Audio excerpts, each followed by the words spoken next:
iPhone 14 udah rilis tadi malam. Dan ini yang kalian harus tahu tentang iPhone 14. Jadi kalian bakalan tahu apa aja kelebihannya dan apakah kalian harus upgrade ya ke iPhone 14 atau Pro Series-nya. Kita kasih tahu rangkumannya. Yap, Apple baru aja mengeluarkan 4 versi iPhone yang baru ya, yaitu adalah 14, 14 Max, 14 Pro, dan 14 Pro Max. Pasti ada yang nanya, kenapa tidak ada yang mini? Karena di 13 mini kemarin penjualannya nggak sebagus itu ya. Mungkin akhirnya Apple nyobain yang versi Max-nya. Tapi karena fitur dan upgrade yang paling signifikan itu adalah di iPhone 14 Pro Max atau Pro Series-nya, gue bakalan bahas tentang iPhone 14 Pro Series dulu. Kalau misalnya kalian tertarik 14 biasa, tulis di kolom komentar. Jadi untuk warnanya di iPhone 14 Pro Series, ini ada 4 warna ya. Jadi ada Space Black, Silver, Gold, dan Deep Purple. Deep Purple ini mungkin bakalan cocok banget buat temen-temen yang suka banget sama warna purple ya. Karena ini menurut gue keren banget dan belum pernah ada di iPhone-iPhone sebelumnya. Dan kelebihannya apa aja di iPhone 14 Pro Series ini?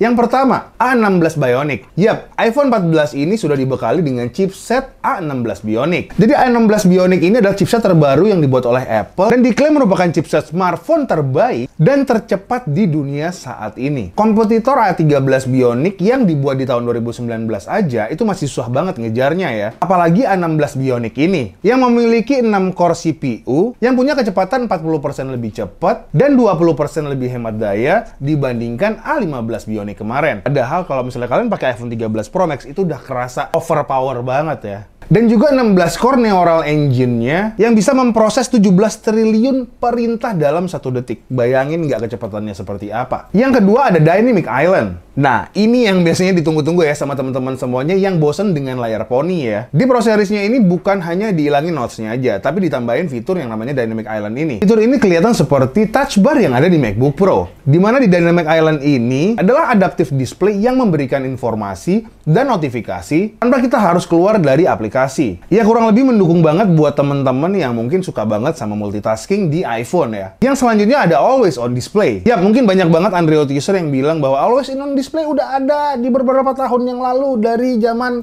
Android tahun kapan gitu ya. Banyak banget yang bilang kayak gitu. Tapi menurut gua kenapa fitur ini baru dikeluarin oleh Apple di iPhone 14 Pro Series ini? Karena riset tentang Always On Display di Apple itu gue yakin nggak main-main ya. Karena sepertinya dipikirin banget sama Apple-nya yang bener-bener bisa hemat daya, yang bisa ngedim displaynya dari 120 Hz ke 1 Hz. Yang dimana itu pasti hemat daya banget. Yang selanjutnya ada 48 megapiksel quad pixel sensor.